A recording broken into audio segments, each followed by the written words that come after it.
continue to not be first. Do we do enough? Well, I never shut up about it. It must have been about 16, 17. We nicked their guilt rings. Right, the bouncer's guilt ring. This is no good for me. That's the reality. If you want the honest truth, and I see it every day.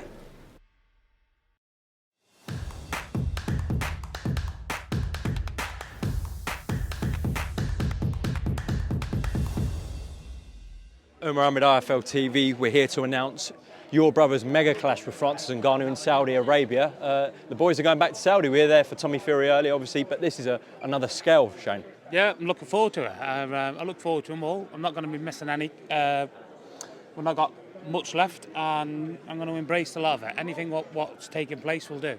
We knew it was going to be big, but this is the biggest media turnout I've seen at any event. You surprised? A little bit surprised, taken aback? Listen, this is a scratch on the surface for what's going to happen. We've seen the schedule last week, and it's just not possible for any business to do. But the Saudis are not interested in earning a few quid. They're interested in putting the country on the map. What publicity they've got planned is on another level, not to be seen. Shane, we know Spencer Brown from Gold Star, your good mate, and obviously Queensbury with Frank and George Warren have got these guys on board, the Saudi reps. So we expect Tyson to have multiple fights out there, really, from what we're hearing. How good is it for Tyson to have sort of his Saudi reps and get those fights out there, Shane? Tyson's got the powerfulest people in the world behind him now. There's big fights on the horizon. Obviously, there's news to come out with fights and so on, but we'll just leave it as this. You've got to get past this first to do anything else. But listen, it's got to be big. You don't want to break the Forbes world record for nothing. That's not going to happen for fighting nobody. So we'll see what takes place. What did you make of the backlash? Because there was loads from people within boxing. Yeah, well, listen, it's generally going to be one of the biggest events the world's ever seen in combat sports. Not one of it's probably the only thing what can rival it is Conor McGregor, Floyd Mayweather. So yeah, it's not too shabby. And at the end of the day, it's a business. These big boys, the big heavyweights, and the names, the Joshua and Usyk, they didn't actually want to fight. Joshua didn't want to fight, no matter what he says, because he wasn't ready for the fight. I'm not saying he's scared or anything. I just don't believe he was ready. Well, Tyson says otherwise. He believes Joshua will never get in the ring with him. Well, listen, I think anyone will get in the ring with anyone for the right amount of money, but Joshua didn't want the fight at the time because he just wasn't ready. He's rebuilding. He's rebuilding and doing the correct thing. So let him have a couple more fights. He's doing what I would have done, what I would have told him to do. Yeah, that's it. At the start, Eddie Hearn's trying to sell something like he's going to come back straight away. He got no intentions of coming back straight away, but you can't sell these bum fights. You can't sell 4 of them with the honesty. But he's doing the right thing. Listen, in all fairness, with each fight he has is a risk. Because I don't know if I was looking through hatred goggles, because I don't hate the man, but I've got Tyson in mind every time watching him. And I wasn't impressed with that performance at all. I thought he run out of ideas. I thought he looked very limited. I thought he looked very basic. I thought he run out of ideas after the 4th round. He couldn't avoid the jab, and I think he'd be in trouble when he steps up. If he don't alter his game, if he don't alter the next fight. As in the boxing public, we don't know what goes on behind closed doors in terms of negotiations and whose fault it is, etc., why fights didn't happen. So I think that's where the frustration comes from the public. They've taken their side. They believe that Joshua and Usyk wanted the fights, and because Tyson's fighting Ngannou, which on paper for him is a really easy fight, I think that's where the frustration is coming from, Shane. Yeah, 100%, yeah, but listen, we know the truth. We know the truth about Joshua. I think that's common knowledge. He just wasn't ready for the fight. He pretty much he called a bluff, what he thought was a definite safe call, and he didn't think Tyson wanted it because he thought there was 100 million at stake with Saudi Arabia with Usyk. So he said his team said he was never going to fight you. Chance to make him look bad, but Tyson was 100% happening. There was nothing to stop that from happening. What was going to happen? It was going to drag his feet, and Tyson was going to be out the ring. He wasn't going to have that fight with Chisora, and he needs activity, Tyson. With Usyk, everything, you can't expect Tyson to just say, oh, I can't understand these people, what do say, because you do understand it, but you can't. Usyk was having a good do, having 30%. I don't know how much Usyk got the last fight. Probably a couple of $1 million. I don't know. But I know what he was getting for the fight what Tyson was going to give him, 17 million. So it was one of them. It was a good percentage of what it was. He was over there in his own town, basically, with 1,000,001 Ukrainians, and he was selling the tickets for $11, and there was patches of empty seats everywhere. So it don't match up business-wise.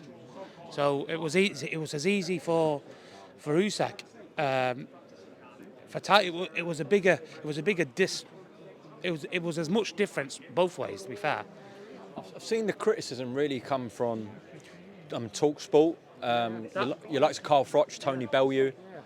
that's why they're not filming the show. They're not. They've not got access to this. Are they not covering it? No. So you can't talk about someone.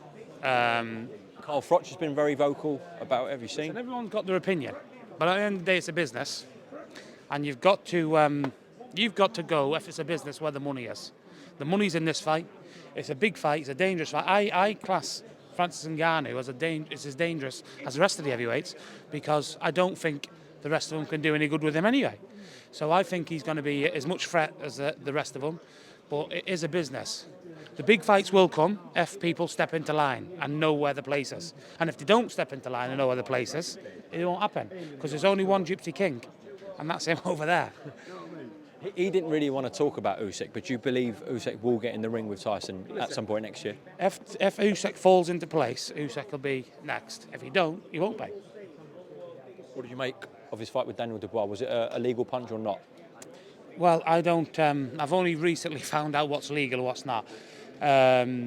You've got the belly button, which is a navel, whatever a navel is, because the first I've heard that, a belly button.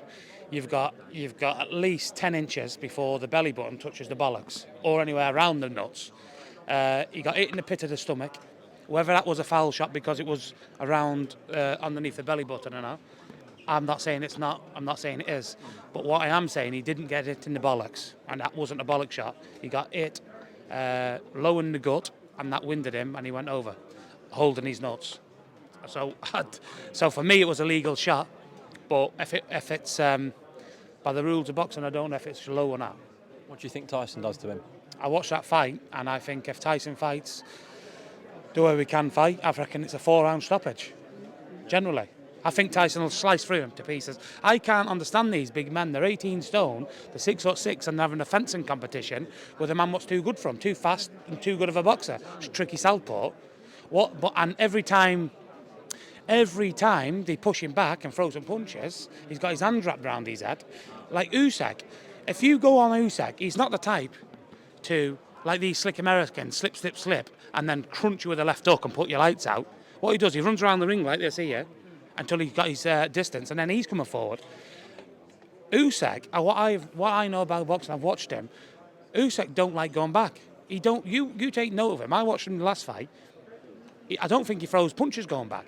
Only claiming the centre of the ring, having a fencing competition with some men what's not as good as him. Why is no one pushing him back then? Well, there must be something in there what we're not seeing. He must hit like dynamite. He must hurt people everything. But they look like powder puff punches to me, and I know that will not deter Tyson. Tyson will rip through him like butter, but it will be good.